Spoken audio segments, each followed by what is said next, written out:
introduced him to Major John Andre. Andre served as Chief of Intelligence for Henry Clinton, Commander-in-Chief of British troops in America. Do you think this may be a conflict of interest? Yeah. Arnold was court-martialed for abuses of power, but his punishment was left to Washington, who heavily reprimanded him. Arnold was disliked by his fellow American military leaders. They saw through him, as well as civilian authorities. His actions on Lake Champlain and at Saratoga were conducted in disobedience of direct orders. Opponents called for a court-martial on 4 separate occasions for alleged corruption. And Congress did not repay him for the many personal expenses he made for the cause. Writing to George Washington in 1779, Arnold complained that he little expected to meet the ungrateful returns I have received from my countrymen. He also despised America's French allies, seeing the Catholic nation as a threat to the principles of freedom. So there were already unfounded rumors that as early as December 1776, Arnold prepared to turn to Britain during the Battle of Trenton. Americans regarded most prominent officers as pretentious, greedy aristocrats, while upholding Minutemen as ideal soldiers. This prominent officers as pretentious, greedy aristocrats, unfortunately, still survives today, right? I've seen a lot of these military officers that want their promotions on the backs of their men, all right?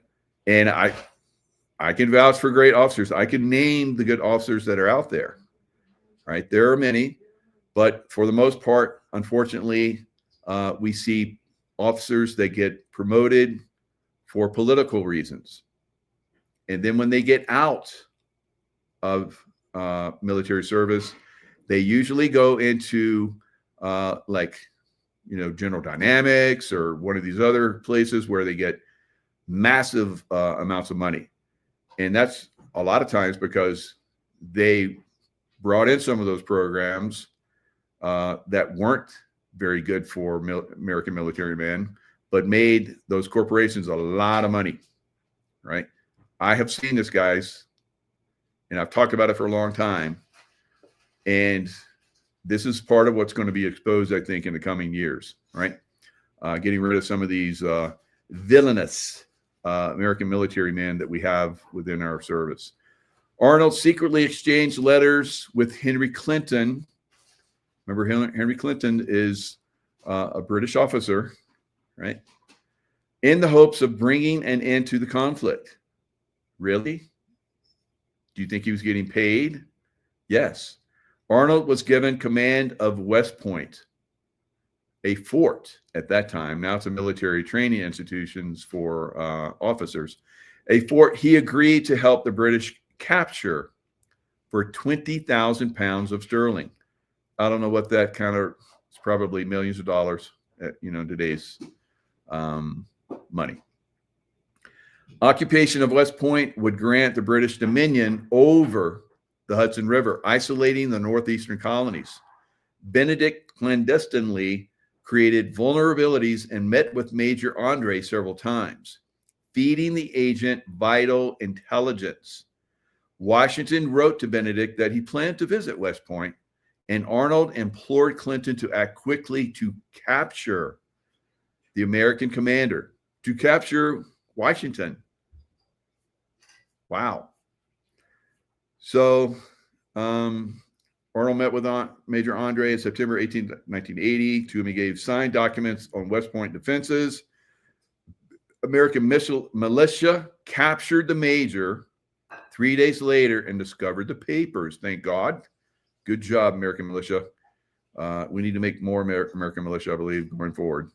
Arnold barely escaped to a nearby British vessel and traveled to occupy New York. So Washington offered to let Peggy remain in Philadelphia with her family or join her husband. She initially chose to stay, but the irate townspeople compelled her to leave, and she joined her husband within 2 months.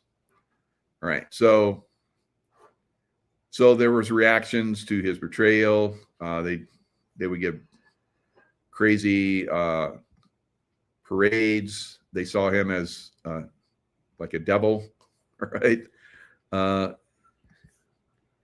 And today, his actions are not so good. And if someone is trying to, because I've seen a lot of stuff where they're trying to, elevate him because of all the wrongs that were done to him. Well, of course he did that because of all these wrongs, blah, blah, blah. Oh, that's such bullshit, right? It's like these clowns, these 6 clowns that should be caught, tried for treason and executed. You're going to see them try and create narratives that they're just doing their duty as Americans. No, they're not. They are, in my opinion, they are no longer Americans. And they're just waiting to be tried for treason and executed, in my opinion. Is there a specific point where Arnold clearly becomes a traitor to American cause? Of course he does, as I just talked about. What actions did Washington and the Continental Army take as well? But it's nice to see it come out on a very high viewed platform like Redacted, right? So now it's going to start to probably push up into mainstream, guys. So it's going to be a lot of people that are going to be upset about this. Really upset. But we've warned them, we've told them, we've displayed information for them, but now it's going to start to reach upper levels, and it's really going to impact a lot.